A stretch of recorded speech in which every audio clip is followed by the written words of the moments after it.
Har du sett va? Rosa mannen.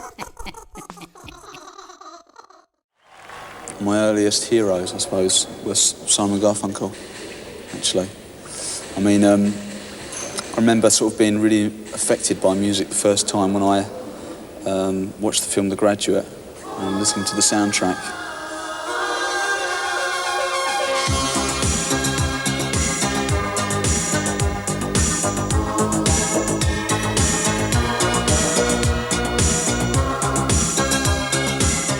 I was kind of playing acoustic guitar for 2 or 3 years, and then I started getting interested in other groups, and eventually electronic music. I mean, there were bands like Orchestral Manoeuvres in the Dark had their first single out.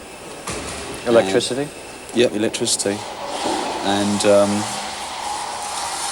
I kind of really like that sort of stuff because again it was very simple and it was something that I could play myself even on my guitar.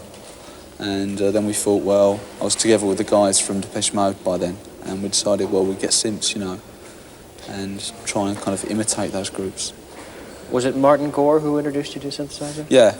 I mean, there was myself and Andrew Fletcher in the beginning, and we were playing guitar.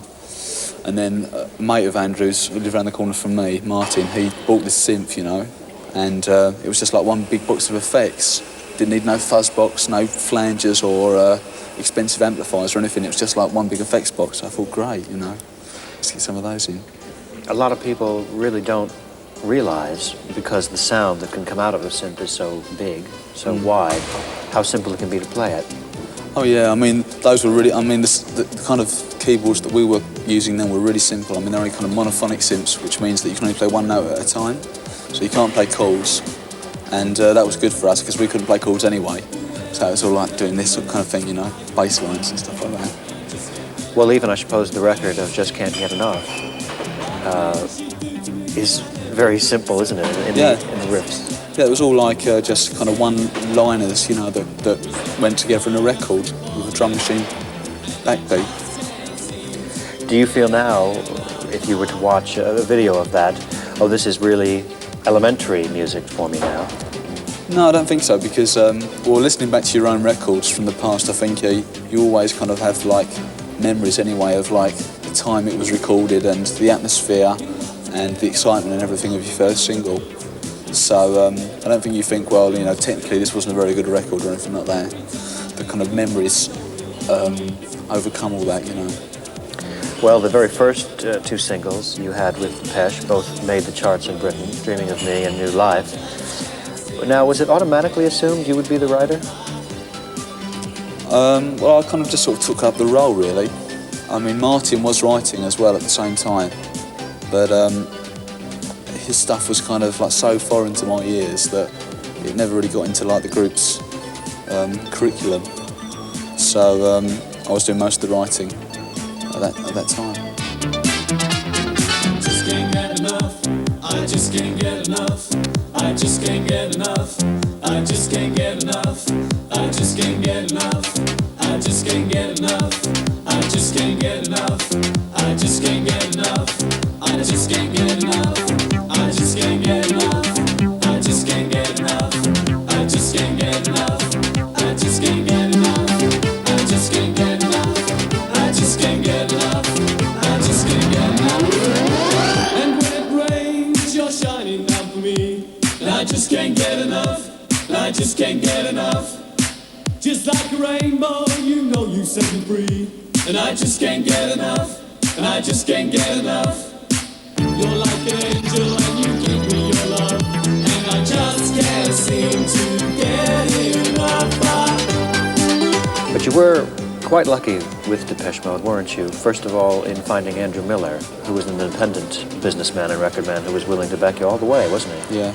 I know we can't complain. I mean, we were playing for about a year, I suppose, before we actually sealed a record deal. And we did a support slot at a small pub in London, and we happened to be supporting one of the artists that were assigned to Mute Records. And the person that headed Mute Records was there and liked our support slot and said, do a single. So we said, yeah, great. And we just went into a studio the next week and just reeled one out, and that was Dreaming of Me. And it just went on from there. I mean, we've been really lucky though. We're just lucky to find the right person at the right time, I think.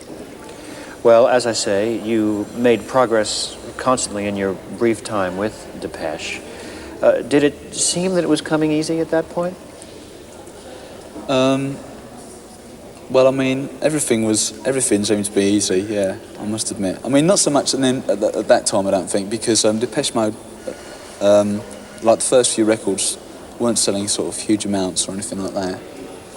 And we never really had a huge amount of money, you know. Mm-hmm. Of course, when someone is in a group anyway, the money gets split up a lot of ways. Oh yeah, there's that, and also it takes a year or a year and a half before the money actually filters through and things like that. So we were actually living off our gig money, and both Andrew and Martin were still working.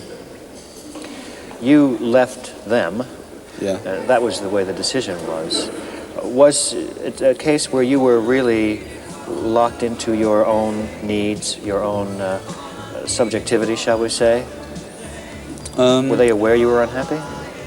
Well, I think I used to sulk a lot in the van and that, things like that, you know. But I think it was just a case of being young and not being really able to cope with the situation properly. And like, you'd have minor problems in the band, minor personal problems, and they would blow totally out of proportion in your head. And those kind of things just got on top of me so much that I decided that I should leave. All I needed was the love you gave. All I needed for another day. And all I ever knew. Only you. This is gonna take a long time. And I wonder what's mine. Can't take no more. Wonder if you'll understand. It's just the touch of your hand behind closed doors. All I needed was the love you gave. All I needed for another day. And all I ever knew. Only you. Well, you, of course, had an astonishing success with Allison Moer, Alf, the first time you released a record as Yazoo, which was Only You. Yeah. And that got to #2 in the British charts. Now, was it different writing a song knowing it would be sung by a woman than it had been previously? I wasn't really thinking in terms of like men and women really. When I found Alf, I didn't find her, I knew her anyway, okay? She was living in my local town. And all I knew was that she had a really great voice because I'd heard her playing in local R&B bands and she was the only singer I knew. And so writing, I'd written Only You actually before I met Alf, and I just phoned her up and said, look, come along and sing this record. And we never even changed, like I think there's a mention of a her in the record, and we never even bothered to change that, you know, we just kept it as it was because, I don't know, the sex of whoever didn't come into it. Well, it was a tremendously successful record, and then, of course, later the song became a great #1 in a cappella version by the Flying Pickets. Yeah. Is there something about that song that you think makes it ultra-commercial, now that you look back on it? I think it's two things probably. That the simplicity. There's not more than 5 chords in it, I don't think. And secondly, I think the fact that it deals with such an emotional subject and such an international subject, which is love. I think those two things have just gelled together and made it a good song. There's plenty of ways we can do that thing. Fool around till we get swing. Do what you want, honey, we don't mind. Just make sure that you stay in time, baby. See upside of love, baby. See upside of love, baby. See upside of love, baby, baby.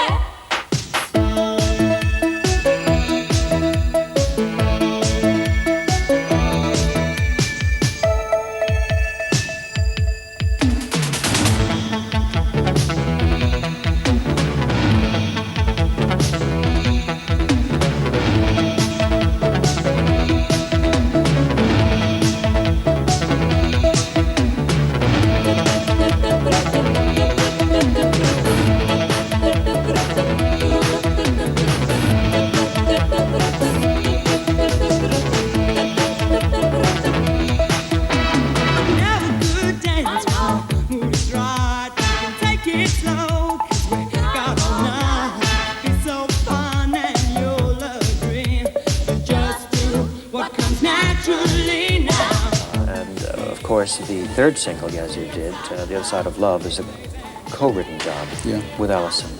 Now, how was it, having been writing on your own, writing a song with someone else?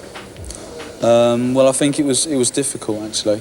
It was a difficult thing for me to do, because before that I'd never co-written with anyone, anything, gospel records or disco records.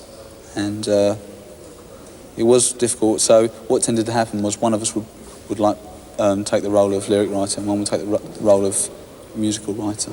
We'd work in that way. So it was kind of quite separate. It wasn't as if we'd sit down and work out chords and sing melodies together. What was it in the case of that record? Which did you do? You remember? I think that I was kind of suggesting the chords and Alpha suggesting the words. You can change the chapter, you can change the book,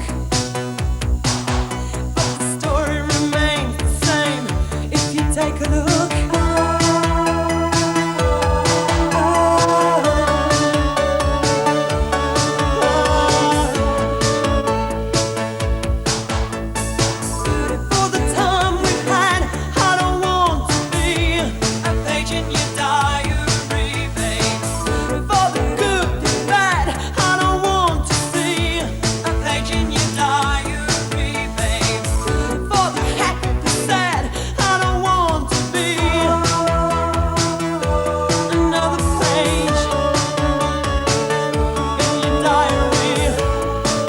I may go back to your last single with Allison Moer as Yazoo, which was Nobody's Diary. Now that was one of hers, wasn't it? Yeah.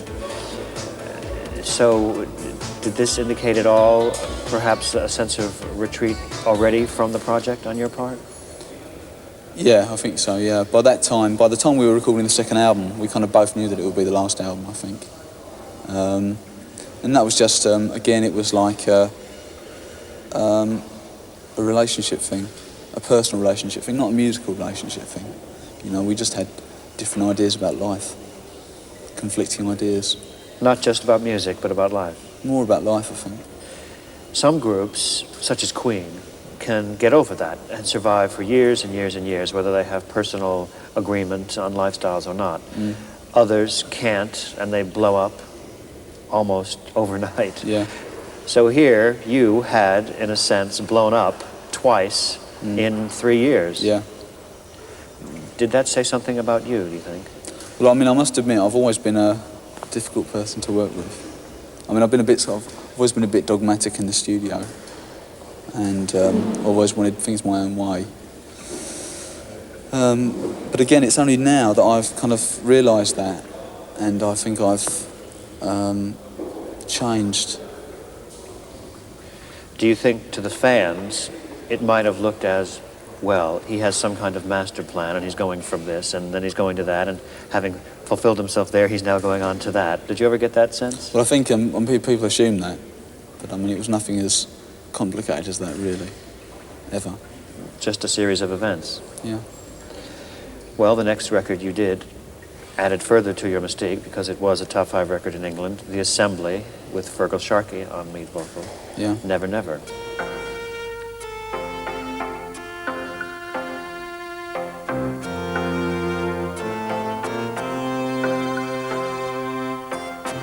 I know just what to say, it's just a game I play. Now I'm here on my own. I'd like to be with you, I guess you always knew. Still I'm all alone. I know the story, got it all worked out. It never happens to me, it never happens to me. That's the way my life was meant to be. It never happens to me, it never happens to me. Love's just a door that's locked and there's no key. It never happens to me. Now, Never Never, that song with Fergal Sharkey, was the first time you used the Feralite, wasn't it, on a record? I think, yeah, I mean, it was the first time we used that kind of equipment properly. Now, at the time, wasn't that a kind of dream machine of yours? Well, it was really meant to be kind of just a rack of synths that we could use live, actually. and it was the only machine at the time available that could play like more than one sound at a time, you know, one sequence at a time. So it was really for a live situation that we brought the machine in. And obviously, like, you get this big machine, you know, and it can do lots and lots of wonderful things, and especially when you go and see it demoed, it can do like much far more things that you can never do when you get home, get the thing home. So that was a bit of a dream, I suppose. When did you realise that you did actually have a mechanical aptitude for this type of instrument? Well, I just like fiddling about with things, and with computers and things like that. Anyway, they just interest me. I like the actual process of programming things. I know it sounds really sort of boring and everything, but like actually doing the thing and spending time getting sequences right and sounds right, I really enjoyed. I don't know if it sounds boring, but it sounds like it requires a kind of steel-edged discipline, which some people might not have. Yeah, but then there's always the element of, well, you know, if there's a guitar solo or a brass solo you want in this song, okay, then why get, let's not get someone session musicians, we can do it ourselves, okay? So at the end of the day, you've got this record of all your own sounds and your own sequences, and you know that you've done it yourself. And I think that's sort of far more satisfying. Well, it was for me.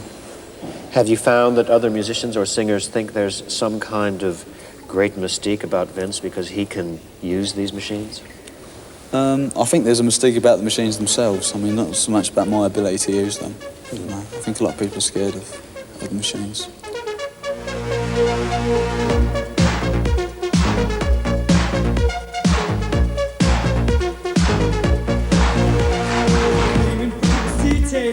Walked into the door.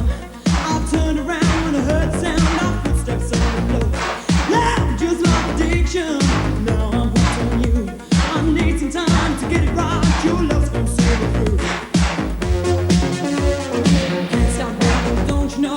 I'm never gonna let you go. Don't go.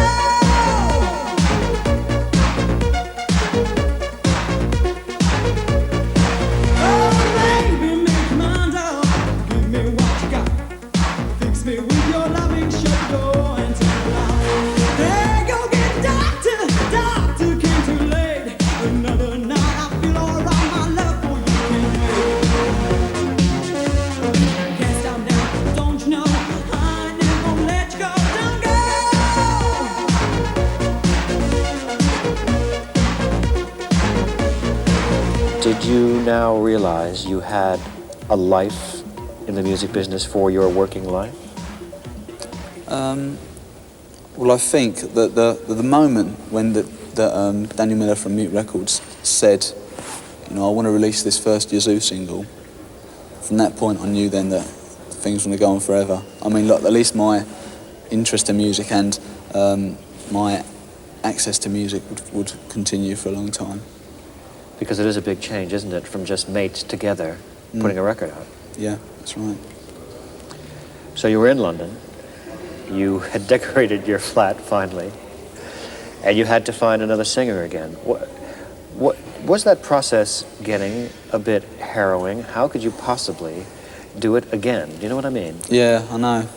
But it's funny because most people think that when you're in the music business or in a group, that you seem to know. You've got like this list of 50 singers that you can just phone up and they're going to come along and sing your song. You know, it's really not true, but like, there's never been a club, you know, that's like in music, you know, for groups to get together and talk to each other because you just don't know these other people. So what we had to do was actually advertise for a singer in one of the music papers, which is what we did. And we did like 2 days of auditions. We auditioned 40 people in these 2 days. And it was a harrowing experience. It was really tiring. There's something going on, something not quite right. There's something stranger happening to me. There's someone at the door, I hear voices in my head. It seems things aren't the way they ought to be. Who needs love like that? Who needs love like that?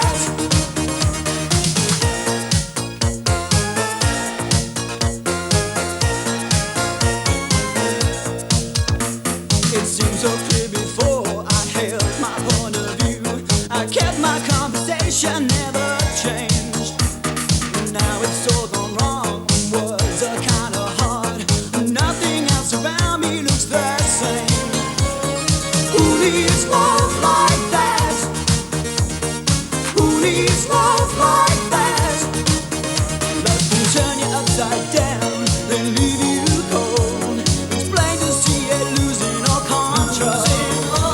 Why was it you chose Andy Bell out of the 40 singers? Well, he was like almost the last person to come along, and by this time we was really disillusioned, you know. I felt that we'd never find anyone. And he came in and we had like 2 songs prepared, 2 different styles of songs, which we wanted him to sing. And we gave him like 30 minutes to learn the 2 songs and interpret the 2 songs as best he could. And his interpretation was by far the most original, I think, you know. And there was obviously an enthusiasm within him and within his voice, you know, that which we hadn't heard up until then. Well, with Erasure, it was different, because weren't you more of a partnership than you had previously been? Yeah, for the first time, I mean, we went into the studio with like an album in mind, and like I was going to write all the songs and he was going to sing them, and that's the way it was going to be. But I got stuck on one of the songs, so I asked Andy to write some lyrics because I knew that he'd written some songs before, and partnership evolved from there really. And that's, I think, the moment when we actually became a group.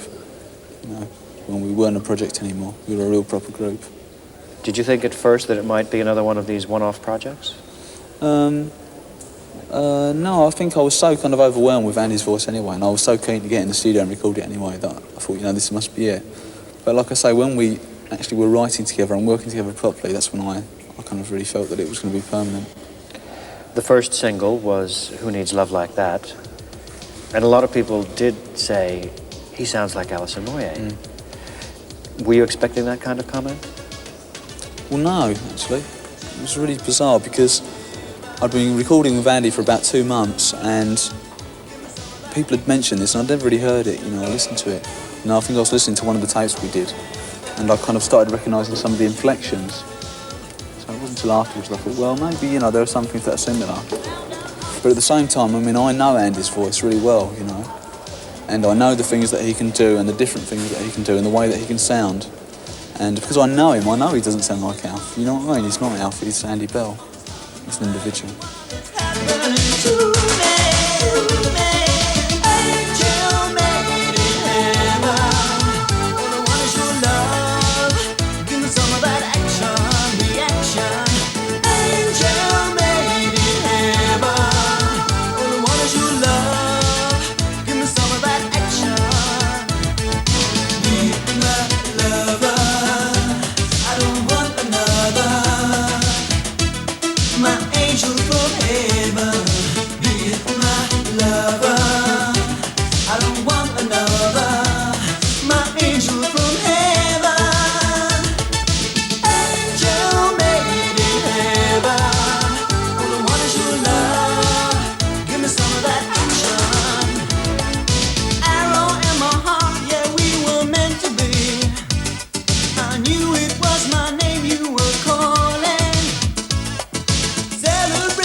I think personally this is a wonderful track with a title that is difficult to equate with the track. I'm looking for an explanation for why it wasn't popular, because I thought it was good. Yeah. Heavenly Action perhaps not being a very catchy title. I don't know. Did you find that when you had trouble with the first couple of singles that you were searching for explanations yourself? Well, I think, not really, no. I mean, we were quite content to just carry on recording and trying the next single and seeing what would happen, you know, and recording the album. And then we started gigging, you know, which is something I've done for ages, for like years, you know. And when we like finally got that together, I think we were so concerned with that and just doing our stuff. I mean, all we can do is record and gig, you know. We can't do anything else anyway. This was almost a revolution in your personal behavior anyway, because people's image of you is of this man who locks himself up in a studio and every once in a while gets a sandwich thrown in exchange for a hit record. Now suddenly you were out in public. Were you enjoying it more? Oh, it was great, yeah. Because it was like, I mean, like kind of like mechanically and electronically speaking, it was like my ideal setup and stuff, you know, the way that we were using synths and computers and everything. And it kept me totally enthralled, and it still does, you know.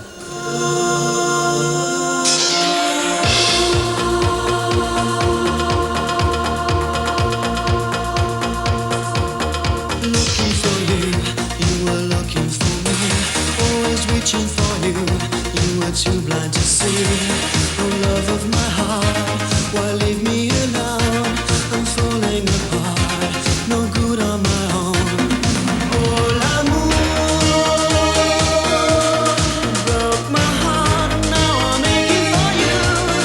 Mon amour, what's a boy in love supposed to do? Why throw it away? Why walk out on me? I just live for the day, for the way it should be. There once was a time, had you here by my side. You said I wasn't your kind, only here for the ride. Oh, l'amour. With the third single, Oh L'Amour, you've had more success, internationally in particular. And I'm wondering if you feel as if you've grown up this time in public, whereas with Depeche Mode, you, of course, could grow up amongst yourselves first and do a couple of closet gigs. But everybody's watching you now, aren't they? Yeah, I think. Well, I think that's been good really. It's just like we've been doing a lot of promotion in Europe, and we've done some gigs in the States and stuff, you know. So we've tested what we do, like, you know, in front of a public audience, and we know what we're doing is good. You know, we're really sort of confident in our own material and in the way that we do it, and kind of the proof of that has been the gigs, you know. My sense of emptiness you fill with your desire.